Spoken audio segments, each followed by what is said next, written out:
Class 12th chapter 9th differential equation exercise 9.3 1 to 10 पिछली video में हो चुके हैं। 10 के आगे 11th क्वेश्चन से मैं अभी इस वीडियो में करा रहा हूँ। 11th क्वेश्चन से लेके 14 तक इसमें पर्टिकुलर सॉल्यूशन फाइंड करने हैं। अभी हमने पिछली जो वीडियो थी 1 to 10 उसमें जनरल सॉल्यूशन थे, यहाँ हम पर्टिकुलर सॉल्यूशन के बारे में बात करेंगे। सेम है, बस जनरल सॉल्यूशन से हमें कांस्टेंट की वैल्यू निकाल के उसमें जनरल सॉल्यूशन पुट कर देंगे तो पर्टिकुलर सॉल्यूशन बनेगा। तो क्वेश्चन नंबर 11 ये है x³ + x² + x + 1 dy/dx = 2x² + x। तो यहाँ से हम इसको सेपरेट करेंगे और इंटीग्रेट करेंगे, ठीक है ना। सेपरेट करो, on separate the variables and then integrate, ठीक है। तो क्यों फोकस नहीं हो रहा है, तो यहाँ से dy = 2x² + x upon x³ + x² + x + 1 integration dx। Separation हो गया, इंटीग्रेशन भी अब करना शुरू करते हैं। तो dy = 2x² + x, इसको अगर हम फैक्टराइज करेंगे तो इसका फैक्टराइजेशन x + 1 और x² + 1 मिलेगा। इसका इंटीग्रेशन नॉर्मल है, dy का y हो जाएगा। यहाँ इंटीग्रेशन पार्शियल फ्रैक्शन से करना होगा। तो पार्शियल फ्रैक्शन में क्या करते हैं, 2x² + x, पहले मैं पूरा करके दिखाता हूँ, x + 1 x² + 1। तो पार्शियली में इसको अलग अलग करना है, तो इसको लिखेंगे a/x + 1 और इस पे स्क्वायर आ रहा है, इसको लिखेंगे bx + c अपॉन x² + 1। तो 2x² + x, x + 1 x² + 1 LCM, x + 1 x² + 1 LCM. आगे ये इधर ट्रांसफ़र करेंगे तो a के साथ आएगा x² + 1 bx + c, ये इधर आएगा फ्रैक्शन में x + 1, इससे ये कैंसिल हो जाएगा। अब हम इसमें वैल्यू पुट करेंगे और a b c की वैल्यू फाइंड करेंगे। तो x = -1 पुट करते हैं। तो अगर हम यहाँ -1 पुट करेंगे तो 2 + 1 हो जाएगा, 2 - 1 हो जाएगा। और यहाँ अगर -1 पुट करेंगे तो ये -1 का स्क्वायर +1, 1 + 1 2, और यहाँ -1 पुट करेंगे तो -b, और ये पूरा 0 हो जाएगा। यहाँ देखो -1 + 1 0 हो जाएगा, ये पूरा सिस्टम 0 हो जाएगा, इसमें कुछ करने की ज़रूरत नहीं है। तो ये 2 - 1 1 और अपॉन 2 = a। तो यहाँ से हमें a की वैल्यू मिलेगी। आगे हम इसमें x की वैल्यू फिर कुछ और पुट करेंगे जिससे b या c की वैल्यू मिले। तो पुट करो इसमें x = 0, तो x = 0 पुट करेंगे, ये भी 0 ये भी 0। यहाँ 0 पुट करेंगे तो a आएगा, यहाँ 0 पुट करेंगे तो b ये वाला 0 हो जाएगा, c बचेगा। यहाँ 0 पुट करेंगे तो 1 बचेगा। a की वैल्यू पुट कर देंगे 1/2 + c, 1/2 को ट्रांसफ़र करेंगे तो c = -1/2, ठीक है। अब b रह गया इसमें, तो -1 और 0 के अलावा कोई भी वैल्यू पुट कर दो इसमें तो b की वैल्यू मिलेगी। तो मैं पुट कर रहा हूँ x = 1, यहाँ 1 पुट करेंगे तो 2 + 1, यहाँ 1 पुट करेंगे तो 1 × 2 हो जाएगा, यहाँ 1 पुट करेंगे तो ये b + c हो जाएगा, यहाँ 1 पुट करेंगे 1 + 1 2 हो जाएगा। 2 + 1 3 = a की वैल्यू 1/2 × 2, b c की वैल्यू -1/2 × 2। तो 2 से 2 कैंसिल हो जाएगा, ये 3 - 1 2 रह जाएगा, b -1/2 × 2। 2 से 2 डिवाइड होगा 1 टाइम, तो यहाँ से देखेंगे b = 1 + 1/2, दैट इज़ b = 3/2। तो हमें ये b की वैल्यू, a b c की वैल्यू जो मिली हैं, इसको यहाँ इसमें पुट कर देंगे। ये इसका इंटीग्रेशन करना है, तो भाई पार्शियल फ्रैक्शन हम इसको कर रहे हैं। फोकस से नहीं आ रहा, ठीक है। तो देखते हैं आगे। हाँ, नाउ जो क्वेश्चन था इंटीग्रेशन dy = इंटीग्रेशन, हमने इस वाले एक को a/x + 1 लिखा था, a की वैल्यू 1/2 अपॉन x + 1 प्लस दूसरे पोर्शन को लिखा था bx + c। तो b की वैल्यू 3/2x और c की वैल्यू 1/2, इसके अपॉन में था x² + 1। इस तरीके से हम इसको इंटीग्रेट करेंगे। तो डी वाई का इंटीग्रेशन हो जाएगा बाई 1/2 कॉन्स्टेंट बाहर, 1/x का integration log x plus 1 plus यहाँ इसका अलग अलग डिवाइड कर दो, इसका डिवाइड इसमें अलग, तो यहाँ इसका डिवाइड करोगे 3/2 बाहर integration x upon x square plus 1, यहाँ डिवाइड करेंगे तो 1/2 बाहर integration 1 upon x square plus 1 dx। तो by equal 1/2 log x plus 1, यहाँ पे हम इसको लेट कर लेंगे, एक्स स्क्वायर का डेरिवेट 2x dx हो जाएगा, 2 अपॉन में आएगा तो इसका इंटीग्रेशन हो जाएगा 3/4 log x square plus 1 minus 1/2, 1 upon x square plus 1 इसका इंटीग्रेशन होगा tan inverse x plus c। तो ये इसका इंटीग्रेशन हो चुका है और ये जो सॉल्यूशन है ये पर्टिकुलर सॉल्यूशन है, सॉरी जनरल सॉल्यूशन है डिफरेंशियल इक्वेशन, इसमें c आ रहा है। अब हमें वैल्यू दे रखी थी बाई इक्वल 1, इसमें पुट करेंगे y equal 1 and x equal 0, ये गिवन वैल्यू है, ठीक है। तो बाई की वैल्यू 1 पुट करेंगे, एक्स की वैल्यू 0, थोड़ा ध्यान देना, एक्स की वैल्यू 0 पुट करेंगे यहाँ पे, बाई की वैल्यू 1 पुट किया, एक्स की वैल्यू 0 पुट करेंगे तो log 1 बचेगा, log 1 की वैल्यू 0, यहाँ 0 पुट करेंगे तो ये भी log 1 बचेगा, ये भी 0, यहाँ अगर हम 0 पुट करेंगे tan 0 की वैल्यू 0 तो ये भी 0, तो इसमें अकेला एक c बचेगा प्लस c, बाकी सब वैल्यू 0 हो जाएंगी, तो c इक्वल क्या मिलेगा 1। अब ये जो c है इसको यहाँ पुट कर दो, c की वैल्यू को जैसे यहाँ पुट करेंगे तो ये पर्टिकुलर सॉल्यूशन बन जाएगा by equal 1/2 log x plus 1 plus 3/4 log x square plus 1 minus 1/2 tan inverse x plus c की वैल्यू क्या थी 1 थी। तो ये जो सॉल्यूशन है ये पर्टिकुलर सॉल्यूशन है, बस इसमें जनरल सॉल्यूशन से थोड़ा सा आगे बढ़ना है। This is particular solution of given differential equation, ठीक है। ये क्वेश्चन नंबर 11 था। क्वेश्चन नंबर 12 है X square minus 1 dy over dx equals to 1। तो इसको भी सेपरेट करेंगे, सेपरेट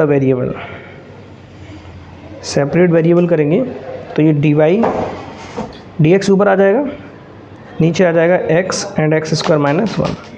सेपरेट करने के बाद इसको इंटीग्रेट करेंगे, ऑन इंटीग्रेट बोथ साइड, तो इधर इसका इंटीग्रेशन करेंगे dy हो जाएगा, यहाँ integration dx upon x square minus 1 है, इसको हम लिख सकते हैं x minus 1 and x plus 1। अब फिर से वही पार्शियल फ्रैक्शन के रूप में आ गया, तो इसको हम पार्शियल फ्रैक्शन फिर से चेंज करेंगे। तो पहले हम फ्रैक्शन ही सॉल्व करेंगे, partial 1 upon x minus 1 x plus 1, तो इसको लिखेंगे अलग से a अपॉन एक्स, इसको लिखेंगे b upon x minus 1, square नहीं आ रहा है इसमें, plus c upon x plus 1। LCM x minus 1 x plus 1 LCM होगा, तो a के साथ आएगा x minus 1 x plus 1, b के साथ आएगा x और x प्लस 1, c के साथ आएंगे ये दोनों x और x माइनस 1, इधर 1 upon x minus 1 x plus 1 ये पहले से है, तो ये इससे कैंसिल हो जाएगा। अब हम इसमें वैल्यू पुट करके ए बी सी की वैल्यू निकालेंगे। सबसे पहले इसमें x की वैल्यू इसको 0 पुट करो, x इक्वल 0, तो x इक्वल 0 पुट करेंगे या 1 रहेगा, यहाँ x इक्वल 0 पुट करेंगे तो ये माइनस 1 देगा और ये प्लस 1 देगा, यहाँ हम 0 पुट करेंगे ये 0 हो जाएगा, c के साथ x आ रहा है इसको 0 पुट करेंगे तो ये पूरा 0 हो जाएगा, तो 0 ओवरऑल a इक्वल आ गया -1। अब हम इसमें पुट करेंगे जैसे हम b को 0 करना है तो -1 पुट करेंगे, इसको 0 करना है तो +1 पुट करेंगे। पुट करो x इक्वल 1, तो यहाँ 1 पुट करेंगे तो देखो 1 - 1 0, यहाँ हम 1 पुट करेंगे तो b के साथ ये 1 आ जाएगा, यहाँ 1 पुट करेंगे 1 + 1 2 हो जाएगा। बाकी इसमें अगर 1 पुट करोगे तो 1 - 1 ये 0 हो जाएगा, तो ये b इक्वल आ जाएगा 1/2, ये b की वैल्यू मिलेगी। अब c के लिए a को अब b को 0 करना है तो इसमें -1 पुट करो, पुट x इक्वल -1, तो जैसे ही -1 पुट करोगे -1 + 1 0, यहाँ -1 + 1 0 हो जाएगा, यहाँ -1 रखेंगे तो -1 + 1 ये भी 0 हो जाएगा। c का देखो यहाँ -1 पुट करोगे x में, तो ये -1 देगा, ये -1 हो जाएगा -2, तो ये -1 का मल्टीप्लाई -2 के साथ करेंगे तो 2c, तो c इक्वल आ गया 1/2। अब हम क्वेश्चन को सॉल्व करेंगे। ये जो पीछे इंटीग्रेशन dy और इंटीग्रेशन 1/x, x - 1 x + 1 था, तो इसको लिखना है a/x, तो a की वैल्यू क्या है -1/x प्लस b की वैल्यू है 1/2 x - 1, c की वैल्यू 1/2 x + 1। इस तरीके से इसको इंटीग्रेट करना है। तो 1/x का इंटीग्रेशन हो जाएगा log x माइनस का 1/2 बाहर, इसका इंटीग्रेशन हो जाएगा log x - 1 प्लस 1/2, इसका इंटीग्रेशन हो जाएगा log x + 1। अच्छा, कांस्टेंट जैसे इस समय log आ रहा है तो कांस्टेंट भी जो होगा वो log c रहेगा, ठीक है, इधर बाई इक्वल। और थोड़ा सा इसको सिंप्लीफाई कर सकते हो, माइनस log x, ये 1/2 दोनों से कॉमन हो जाएगा, तो log m plus log n बचेगा, जिसको हम log m × n यानी x² - 1 लिख सकते हैं, प्लस में आ रहा है log c। और सिंप्लीफाई log को करेंगे तो ये 1/2 इसको रूट लिख सकते हैं, log x² - 1, ये 1/2 है तो log में पावर में आ जाएगा ये यहाँ पे, और ये minus log x plus log c by equal log m minus log n, तो ये x² - 1 ऊपर हो जाएगा, अपॉन में आ जाएगा x, और प्लस में बचेगा log c, है ना। आगे अब इसमें ये यहीं छोड़ सकते हो, इसको जनरल सॉल्यूशन होगा। पर्टिकुलर सॉल्यूशन के लिए इसमें वैल्यू दे रखी थी, पर्टिकुलर सॉल्यूशन के लिए गिवन है y = 0 x = 2, तो इसमें पुट कर देंगे y = 0 एंड x = 2। तो ध्यान दो, y = 0 पुट करा हमने, log x = 2 पुट करेंगे तो 2² 4, 4 - 1 3, तो ऊपर हो जाएगा √3, और नीचे 2 पुट करेंगे तो अपॉन में 2 आ जाएगा, प्लस में रहेगा log c, ठीक है। और इसको ट्रांसफ़र करेंगे, log c इक्वल log √3/2, वैसे log को ट्रांसफ़र करेंगे तो माइनस आ जाएगा, कांस्टेंट है तो इसको हम प्लस log c लिख सकते हैं, और इधर आ रहा है log √3/2, तो एंटी लॉग से c से कट जाएगा तो √3/2 आ जाएगा c की वैल्यू। अब ये जो c की वैल्यू है इसको हम पुट कर देंगे जनरल सॉल्यूशन में। तो जनरल सॉल्यूशन क्या था, y equal log x² - 1 upon x plus log c, और c की वैल्यू √3/2, ठीक है। तो इस तरीके से ये इसका जनरल सॉल्यूशन, ये पर्टिकुलर सॉल्यूशन होगा। और भी इसको सिंप्लीफाई कर सकते हो, log की प्रॉपर्टी log m × n, इतना ही छोड़ दो। This is particular solution of given differential equation, ठीक है। नेक्स्ट क्वेश्चन नंबर 13 में क्या है, cos dy/dx = a belongs to real number, y = 1 x = 0। ये एक डिफरेंशियल इक्वेशन है, इसको भी सॉल्व करना है। तो क्या करेंगे, cos को ट्रांसफ़र करेंगे, dy/dx इक्वल, ये cos इधर आएगा, cos का ये एंगल है dy/dx, तो cos को ट्रांसफ़र करेंगे तो ये cos इनवर्स a हो जाएगा। अब हम इसको dx को ट्रांसफ़र करेंगे तो dy = cos inverse a dx, separate हो गया ये अलग अलग, इधर कांस्टेंट है इसका, इसके साथ ये कांस्टेंट आ रहा है, कोई प्रॉब्लम नहीं है। तो ये dx एक तरफ हो गया, dy एक तरफ हो गया, तो इसको इंटीग्रेशन कर दो यहाँ पे, तो dy का इंटीग्रेशन y हो जाएगा, cos इनवर्स a कांस्टेंट है, इसमें x नहीं है, तो कांस्टेंट रहेगा, dx का इंटीग्रेशन x हो जाएगा, प्लस में एक c आ जाएगा। तो हम इसको सही से लिखेंगे, y = x cos inverse a plus c, ये जनरल सॉल्यूशन है। अब इसमें वैल्यू दे रखा है y = 1 x = 0, तो ये पुट कर दो 1, और x इक्वल देखो 0 पुट करेंगे तो 0 का मल्टीप्लाई करेंगे तो पूरा 0 प्लस c, तो c इक्वल क्या मिलेगा 1। अब कांस्टेंट की जो वैल्यू है इसको यहाँ पुट करते ही ये पर्टिकुलर सॉल्यूशन बन जाएगा। तो y = x cos inverse a plus c की वैल्यू 1 है, तो ये जो सॉल्यूशन है ये पर्टिकुलर सॉल्यूशन है। This is particular solution of given differential equation, ठीक है ना। Question number 13। Next question number 14। 14 question है dy over dx equal y 10x y equal 1 and x equals to 0। तो इसको भी हम सेपरेट करेंगे और देन इंटीग्रेट। तो सेपरेशन के लिए dy है, इधर बाई आ जाएगा, dx के लिए इधर पहुंच जाएगा, तो ये 10x dx हो जाएगा। ठीक है, सेपरेशन हो गया, देन इंटीग्रेशन। तो 1/बाई का इंटीग्रेशन लॉग बाई, 10x का इंटीग्रेशन, 10x का integration minus log cos x या लॉग सेक x लिख सकते हैं। तो लॉग सेक x। अब देखना इधर भी लॉग आ रहा है, यहाँ भी लॉग आ रहा है, तो कांस्टेंट भी लॉग में रहेगा, लॉग c। तो ये log y log m into n, इसको लिख सकते हैं log sec x into c। Log m plus log n है तो लॉग m इंटू n हो जाएगा। एंटी लॉग से लॉग कैंसिल हो जाएगा, तो ये बाई बचेगा, इधर आ जाएगा सेक x इंटू सी। तो कांस्टेंट है, इसको आगे लिख लो इस तरीके से। ठीक है, y equal C into sec x। ये जनरल सॉल्यूशन है। अब पर्टिकुलर सॉल्यूशन के लिए इसमें कंडीशन दे रखी है, बाई इक्वल 1 दे रखा है और x इक्वल 0 दे रखा है। तो हम इसमें पुट करेंगे y equal 1 x equals to 0। तो यहाँ बाई इक्वल 1 पुट किया, c सेक 0 की वैल्यू 1 होती है, तो c की वैल्यू क्या मिलेगी, 1 मिलेगी। अभी जो c की वैल्यू है इसको पुट कर दो, y equal 1 into sec x, that is y equal sec x। This is particular solution, this is particular solution. ठीक है, तो इस तरीके से क्वेश्चन नंबर 14 था ये। Next question 15। अब प्रॉब्लम बेस्ड क्वेश्चन है, तो मैंने इसको लिख के रखा है प्रॉब्लम बेस्ड क्वेश्चन। अभी क्वेश्चन सब प्रॉब्लम बेस्ड आएंगे नीचे वाले। ठीक है, आगे 15 के बाद। तो यहाँ पे question number 15, find the equation of curve passing through the point 0,0 whose differential equation is y dash equal e to the power x sine x।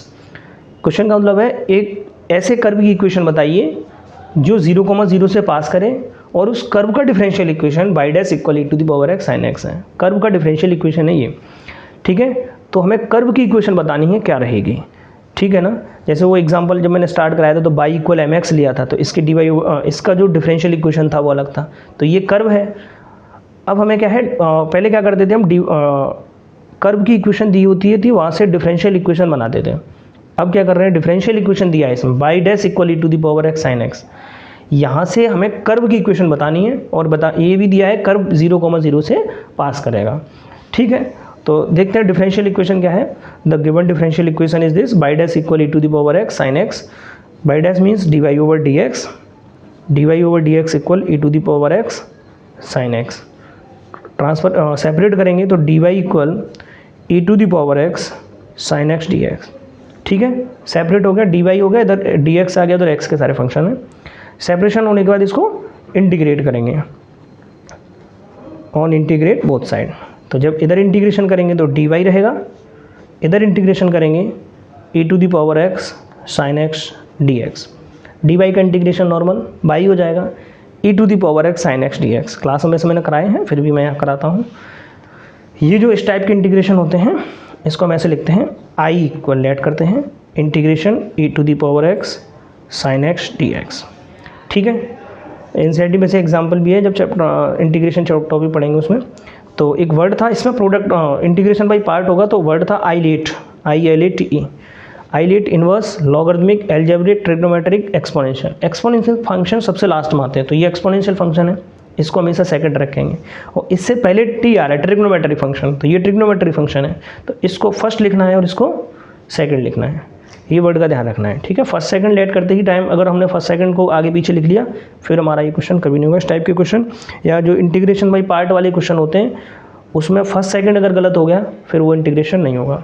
तो हमने इसको फर्स्ट सेकंड लिखा है। इंटीग्रेशन बाई पार्ट यूज़ करेंगे, तो integration by part होता है first as it is integration of second minus differentiation of first integration of second whole integration. ठीक है, ये इंटीग्रेशन बाई पार्ट का फॉर्मूला है।